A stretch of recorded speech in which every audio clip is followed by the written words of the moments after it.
이 나라는 정말 매력적이고 독특해서 전 세계에서 두 번째로 많은 여행객이 찾는 국가로 이름을 올리고 있습니다. 이곳 여성들은 보통 90살까지 장수하고 남성들도 대개 75살 정도까지 건강하게 삶을 영위합니다. 인도 사람들이 크리켓에 열광하는 것처럼 스페인 사람들의 마음속에는 축구가 아주 강력하게 자리 잡고 있습니다. 매년 열리는 유명한 축제에서는 수백 톤의 토마토를 서로에게 던지며 온 마을이 즐거움에 빠지기도 합니다. 여러분, 이 나라는 바로 스페인입니다. 스페인 사람들은 활기차고 긍정적이며 여유로운 삶의 태도로 아주 유명합니다. 가족과 친구, 그리고 함께 나누는 식사와 일상의 작은 행복을 무엇보다 소중하게 여기죠. 그래서 삶을 서두르지 않고 매 순간을 천천히 그리고 정성껏 즐기며 살아갑니다. 시에스타라고 불리는 낮잠 문화는 여전히 많은 작은 마을과 도시에서 이어지고 있습니다. 이 시간에는 사람들이 편히 쉴 수 있도록 상점들도 보통 2-3시간 동안 문을 닫고 쉬어갑니다. 또 하나의 독특한 점은 스페인의 국가이느라 마르차 레알의 공식 가사가 없다는 사실입니다.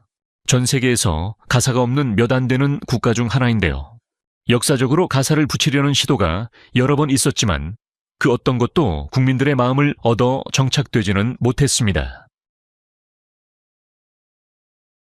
라 토마티나에 대해 들어보셨겠지만 실제 현장은 상상보다 훨씬 더 놀랍습니다.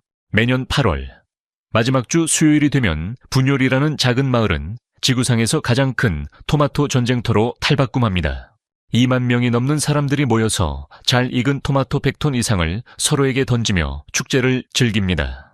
부상을 막기 위해 토마토는 반드시 손으로 으깬 뒤에 던져야 합니다. 무질서해 보여도 안전을 철저히 고려한 약속된 즐거움인 셈이죠. 붉은 빛의 전투가 끝나면 소방차가 출동해 마을 전체를 깨끗하게 씻어냅니다. 여러분도 이런 거대한 토마토 싸움에 직접 뛰어들어보고 싶으신가요? 생각이 어떠신지 아래 댓글로 예 또는 아니오를 남겨주세요. 그 다음은 부활절 직전 주간에 열리는 세마나 산타입니다. 이때는 나사레노라고 불리는 가면을 쓴 수천 명의 참가자들이 예수 그리스도의 고난을 묘사한 정교한 조각상을 메고 고대 거리를 침묵 속에서 행진하는 장관을 볼 수 있습니다. 수톤에 달하는 거대한 나무 가마인 파소를 수십 명의 남성들이 음악과 북소리에 맞춰 리드미컬하게 운반하는데요. 유럽에서 가장 아름다운 종교 행렬 중 하나로 꼽히는 이 모습을 보려고 100만 명 이상의 관광객이 모여듭니다. 하지만 가장 눈길을 사로잡는 축제는 매년 3월 발렌시아에서 열리는 라스 파야스일 겁니다. 도시 곳곳에 최대 15m 높이의 거대한 조각상들이 세워지는데 파야라고 불리는 이 작품들은 나무와 석고로 만들어집니다. 우스꽝스러운 만화, 캐릭터부터 정치인 풍자까지 아주 다양한 모습을 담고 있죠.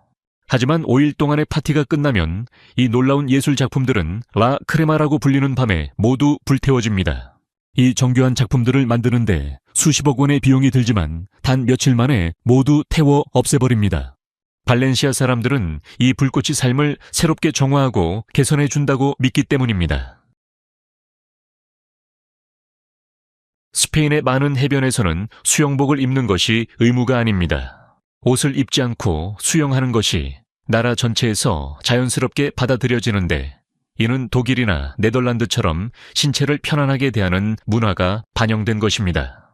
안달루시아의 플라야 데 로스, 무에르토스나 카탈루냐의 플라야 델, 토른 같은 유명 해변들은 나체주의 분위기로 아주 잘 알려져 있습니다. 특히 베라 지역은 옷을 입지 않은 채로 쇼핑을 하거나 식당에서 밥을 먹고 커피를 마실 수 있는 전용 구역까지 있어 아주 이색적입니다. 공공장소에서의 노출에 대한 스페인의 법적 기준은 상당히 관대한 편이라 유럽에서도 신체 수용도가 가장 높은 국가로 꼽힙니다. 만약 베라 해변의 문화가 흥미로우셨다면 댓글에 숫자 3을 남겨주세요. 스페인 신체 자유연맹에 따르면 150만 명 이상의 스페인 사람들이 이런 자유로운 문화를 실천하고 있으며 여기에는 40살 이상의 여성들도 점차 늘고 있다라고 합니다. 이것은 단순히 남에게 보여주기 위함이 아니라 인간 본연의 모습 그대로 자연스럽게 살아가는 스페인 특유의 가치를 보여주는 것입니다. 영국의 펍 문화가 최고라고 생각하셨다면 스페인이 그 생각을 완전히 바꿔놓을지도 모릅니다. 스페인에는 28만 개가 넘는 바가 있는데 이는 국민 170명당 한 개꼴로 유럽에서 가장 높은 수치입니다. 아주 작은 마을에도 사람들이 모이는 바가 꼭 하나씩은 있고 이곳은 단순히 술을 마시는 곳을 넘어 지역 사회를 지탱하는 소통의 장이 됩니다. 바르셀로나는 2023년 세계 50대 베스트바 목록에 4곳이나 이름을 올리며 런던과 뉴욕을 제치고 유럽 칵테일의 중심지로 떠오르고 있습니다. 스페인바 문화의 진짜 매력은 누구에게나 열려 있다는 점입니다. 친구와 직장 동료는 물론 아이를 혼자 키우는 부모와 젊은 직장인들이 한데 어우러집니다. 실제로 스페인 여성의 70% 이상이 이런 배에서 안전함을 느낀다고 답할 정도입니다. 스페인 사람들에게 반은 취하기 위해 가는 곳이 아니라 사람과 사람 사이의 관계를 쌓는 공간입니다. 술을 많이 마시는 편임에도 길거리에서 술 취해 소란을 피우는 모습은 찾아보기 힘듭니다. 서로를 존중하며 사교를 즐기는 책임감 있는 문화 덕분이죠. 반은 모든 세대가 모여 정치를 논하고 가족 소식을 나누는 사랑방 역할을 하며 공동체의 유대감을 끈끈하게 이어주고 있습니다. 여러분 이 영상을 보시면서 잠시 숨을 고르는 5초 동안 제가 준비한 내용이 마음에 드신다면 댓글에 숫자 4를 남겨주세요. 그리고 저희 채널에 큰 힘이 되는 좋아요도 꼭 부탁드립니다. 응원해 주셔서 감사합니다. 안달루시아의 푸른 언덕 사이에는 유럽에서 가장 이색적인 마을 중 하나인 후스카르가 있습니다. 바로 유럽의 유일한 스머프 마을인데요. 사연은 2011년에 한 할리우드 영화사가 스머프 영화 홍보를 위해 평범한 하얀 마을이었던 이곳을 낙점하면서 시작되었습니다. 마을의 집, 170채와 교회, 그리고 공동묘지와 시청까지 모두 스머프 캐릭터와 같은 선명한 파란색으로 칠해버렸죠. 처음에는 일시적인 홍보 행사였지만 놀라운 일이 벌어졌습니다. 관광객들이 구름처럼 몰려들면서 방문객 수가 몇 달 만에 10배나 뛴 것입니다. 다시 원래의 하얀색으로 마을을 되돌릴 때가 되자 주민들은 투표를 진행했습니다. 결국 주민 대다수는 이 독특한 색깔이 마을 경제에 큰 도움을 주었다는 점을 인정하고 파란색을 그대로 유지하기로 결정했습니다. 지금은 저작권 문제로 공식적인 스머프 마을이라는 명칭을 쓰지는 못하지만 주민들은 여전히 이곳을 파란 마을이라고 부르며 아낍니다. 이 이야기는 스페인 사람들의 실용적인 면모를 잘 보여줍니다. 예상치 못한 기회가 찾아왔을 때 그것을 기꺼이 받아들이고 마을의 소중한 자산으로 만든 지혜로운 선택이었던 셈입니다. 스페인의 밤이 찾아오면 이 나라는 전 세계 어디에서도 볼 수 없는 모습으로 진정 살아나기 시작합니다. 스페인 사람들에게 밤문화는 단순히 즐기는 차원을 넘어 하나의 예술로 승화되었습니다. 저녁 식사는 보통 밤 9시 이후에 시작되고 밤 11시에 파티에 초대받더라도 전혀 놀랄 일이 아닙니다. 이것은 계획이 엉망이라서 그런 게 아니라 관계와 축제를 우선시하는 스페인만의 문화적 리듬입니다. 마드리드와 바르셀로나, 그리고 세비야에서는 시간의 흐름이 완전히 다르게 느껴집니다. 클럽들은 자정이 넘어서야 기지개를 켜기 시작하고 그때쯤이면 거리에는 묘한 설렘이 가득 차오릅니다. 어떤 밤은 발을 구르는 소리와 기타 선율이 영혼의 언어처럼 들리는 플라멩코 공연으로 시작됩니다. 또 어떤 밤은 도시의 야경이 내려다 보이는 루프탑 테라스에서 리오하 와인잔을 부딪히며 지금 이 순간을 축하하는 것으로 시작되죠. 여러분은 어떤 밤을 선택하시겠습니까? 플라멩코와 라이브 음악을 원하시면 1번을 루프탑바와 도시 전망을 원하시면 2번을 댓글로 남겨주세요. 하지만 스페인의 밤을 진정 특별하게 만드는 것은 단순히 파티 때문이 아닙니다. 그것은 바로 사람 사이의 교감 때문입니다. 낯선 이들이 함께 노래를 부르며 친구가 되고 연인들은 말없이도 리듬에 맞춰 춤을 춥니다. 혼자 여행 온 사람도 생전 처음 보는 군중 속에서 소속감을 느낍니다. 스페인 사람들은 기쁨이 전염되고 인간적인 온기가 어두운 시간마저 따뜻하게 채우는 밤문화를 만들어냈습니다.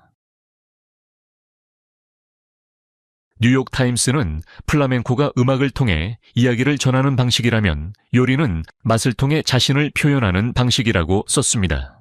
스페인 음식은 단순한 영양 공급원이 아닙니다. 그것은 가족과 인내, 그리고 순수한 기쁨을 이야기하는 소통이자 언어입니다. 스페인의 주방은 단순한 재료를 시적인 요리로 탈바꿈시킵니다. 액체 금이라 불리는 올리브 오일은 바닷바람을 맞으며 구워진 문어 위에서 황홀하게 빛납니다. 마늘과 잘 익은 토마토는 전통과 정성이 깃든 소프리토 안에서 조화롭게 녹아듭니다. 금값만큼이나 귀한 사프라는 쌀, 요리를 일출의 색으로 물들입니다. 그리고 라벨에서 온 대담하고 스모키한 향의 파프리카 가루는 스페인 음식의 독특한 생명력을 불어넣습니다. 발렌시아의 영혼인 빼야는 공동체의 이야기를 들려줍니다. 쌀이 지글지글 익어 보물처럼 소중히 여겨지는 누룽지 소카라시 만들어질 때까지 기다립니다. 팬 주위로 가족과 친구들이 모여들고 숟가락마다 풍성한 대화가 오갑니다. 안달루시아에서는 가스파초와 살모레오 같은 차가운 수프가 뜨거운 태양으로부터 휴식을 선사하며 단순함이 얼마나 아름다울 수 있는지 증명합니다. 그리고 커다란 마음을 하나로 묶어주는 작은 접시, 요리 타파스가 있습니다. 파타타스 브라바스부터 크로케타와 하몬 세라노, 그리고 만체고 치즈까지 이들은 함께 웃고 이야기를 나누도록 우리를 초대합니다. 한 입 베어 물 때마다 사람들은 삶의 리듬과 연결됩니다. 스페인에서 먹는다는 것은 자신이 어디서 왔는지 그리고 누구와 함께하는지를 기리며 살아있음을 축하하는 행위입니다. 거대한 바위 덩어리가 천장이 되어 수백만 년 동안 그 자리에 머물러 있는 집에서 사는 것을 상상해 보세요. 유럽에서 가장 독특한 마을인 세테닐데 라스포데가스에 오신 것을 환영합니다. 이곳의 집과 파, 그리고 식료품점들은 바위 절벽 안에 직접 지어져 있습니다. 바위 지형이 워낙 거대해서 많은 집들이 전통적인 지붕조차 필요로 하지 않습니다. 바위 자체가 덮개가 되어 마을 전체가 여름에는 시원하고 겨울에는 따뜻하게 유지됩니다. 현지인들은 세테닐에서 지붕은 자연의 선물이기 때문에 벽과 바닥만 사면 된다고 농담처럼 말하곤 합니다. 이것은 현대적인 건축 실험이 아닙니다. 중세시대부터 지금까지 사람들이 계속해서 이곳에 터를 잡고 살아왔습니다. 오늘날 이러한 독특함 덕분에 세테닐은 유럽에서 가장 기묘한 관광지 중 하나가 되었고 매년 수십만 명의 방문객을 불러 모으고 있습니다. 라쿠에바 델 솔이라는 작은 배에 앉아 레드와인 한 잔을 주문하고 위를 올려다보세요. 머리 위 불과 몇 미터 높이에 하늘을 가로막고 있는 거대한 돌을 볼 수 있을 겁니다. 누군가의 이웃집이면서 동시에 지질학적 경이로움 그 자체인 곳에서 식사를 하는 기분은 정말 짜릿하고 환상적입니다. 스페인 전역에는 2,500개 이상의 성이 흩어져 있어 유럽에서 온전한 성이 가장 밀집된 국가 중 하나입니다. 이 성들은 단순한 방어 시설이 아닙니다. 고대 로마부터 매혹적인 무어 양식, 그리고 신비로운 고딕과 고귀한 르네상스 디자인에 이르기까지 모든 건축 시대를 아우르는 살아있는 예술 작품입니다. 스페인의 많은 성들은 마치 디즈니 영화에 나올 것처럼 생겼는데 거기에는 그럴 만한 이유가 있습니다. 스페인에서 가장 아름다운 성으로 꼽히는 세고비아의 알카사르는 약 30m 높이의 절벽 위에 자리 잡고 있으며 월트 디즈니가 첫 번째 공주성을 디자인할 때 영감을 준 것으로 알려져 있습니다. 놀라운 사실은 전쟁이 끝나고 귀족 가문들이 사라지면서 수백 년 동안 방치되었던 성들 중 상당수가 단돈 수백만 원에 팔리기도 했다는 점입니다.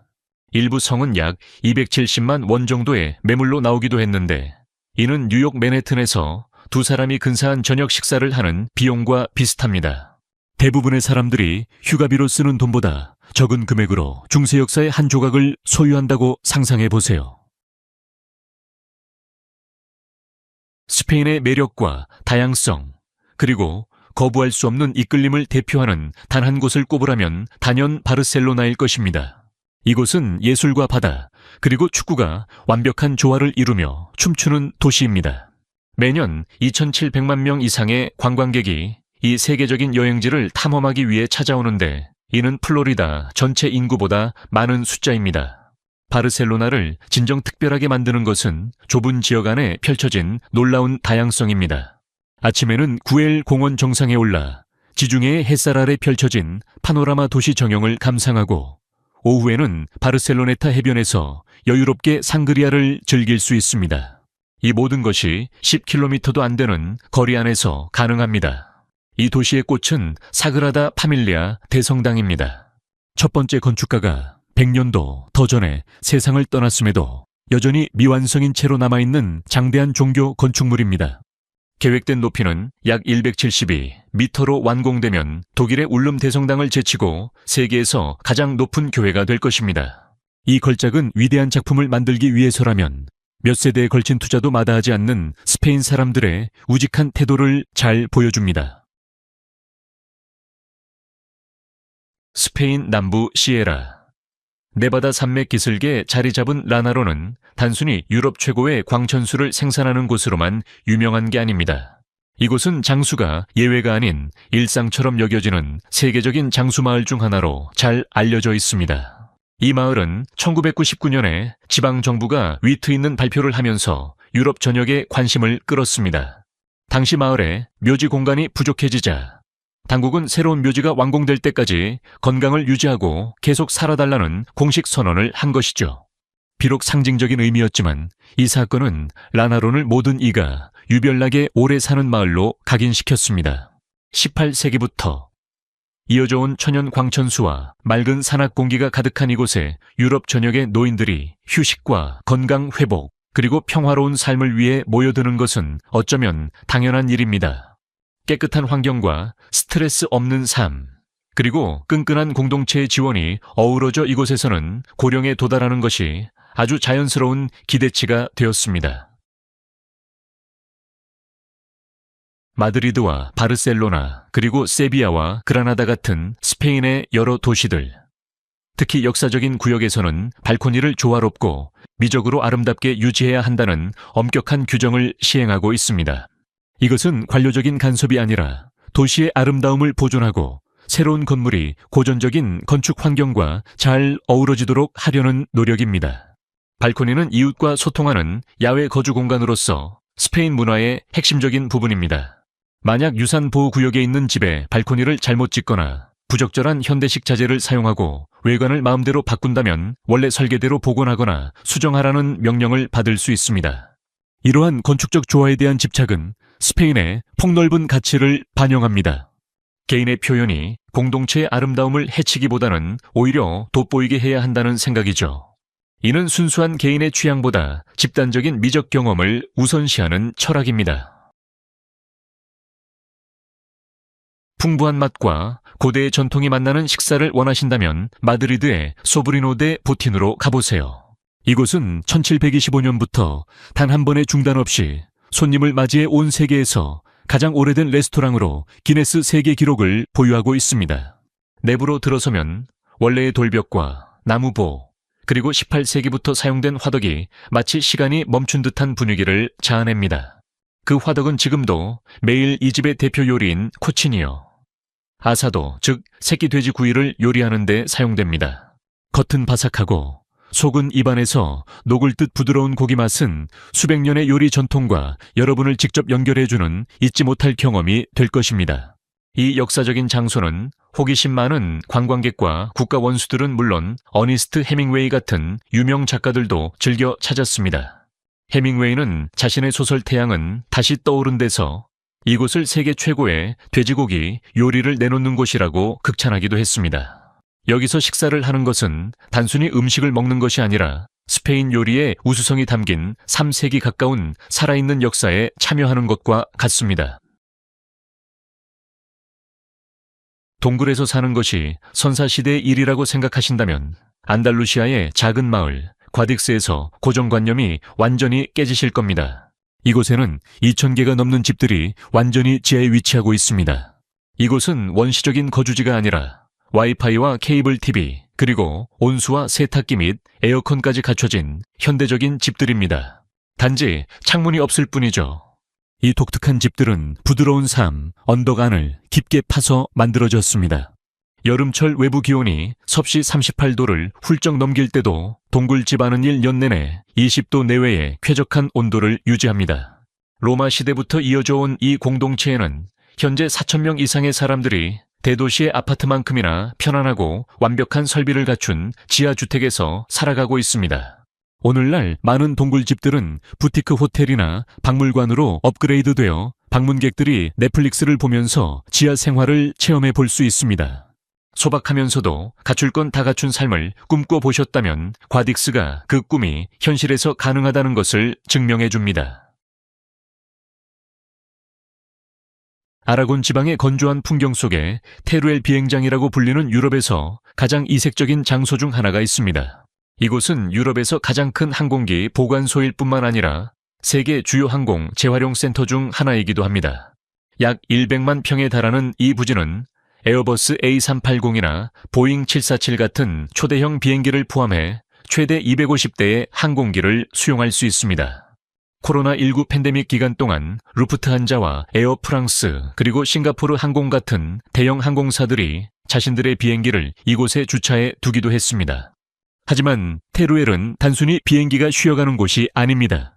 에어버스의 자회사인 타르막 에어로세이브는 이곳에서 엔진과 전자장치를 포함한 부품의 최대 92%를 재활용할 수 있는 첨단 기술을 사용하여 항공기를 관리하고 해치합니다. 극한의 환경과 첨단 기술이 결합된 이 현장은 글로벌 항공산업에서 스페인이 맡고 있는 놀라운 역할을 보여줍니다. 지금까지 살펴본 이 15가지 사실들은 스페인이 다른 나라와 단순히 다른 것이 아니라 삶을 대하는 철학 자체가 완전히 다르다는 것을 보여줍니다. 지하도시부터 300년 된 레스토랑, 그리고 파란 마을에서 비행기 무덤에 이르기까지 스페인은 건축과 축제, 그리고 공동체 생활에 이르는 모든 면에서 우리를 끊임없이 놀라게 합니다. 이 모든 사실을 관통하는 하나의 핵심은 삶을 온전히 껴안으려는 스페인 사람들의 자세입니다. 그것이 낯선 사람에게 토마토를 던지는 일이든 지하에서 사는 것이든 혹은 수세기 동안 식당 문을 열어두는 것이든 말이죠. 스페인 사람들은 전통과 혁신, 그리고 개인의 표현과 공동체의 조화, 그리고 진지한 목표와 즐거운 축제 사이에서 완벽한 균형을 잡는 법을 터득했습니다. 여러분은 어떤 사실이 가장 충격적이었나요? 아래 댓글로 알려주시고 다음에는 어느 나라를 탐험해보고 싶은지도 남겨주세요. 저희는 항상 여러분의 소중한 의견을 기다리고 있습니다. 아직 구독 전이시라면 구독과 알림 설정 잊지 마시고 다음 영상에서 다시 만날 수 있기를 바랍니다. 오늘 저희와 함께 해주셔서 정말 감사합니다. 즐거운 시간이 되셨기를 바라며 여러분의 응원은 저희에게 정말 큰 힘이 됩니다. 여러분의 앞날에 행운이 가득하시길 빕니다. 시청해주셔서 감사합니다. 이 영상이 유익하셨다면 좋아요와 구독, 그리고 알림 설정까지 잊지 말고 눌러주세요. 새로운 영상을 놓치지 마세요. 다음 영상에서 만나요.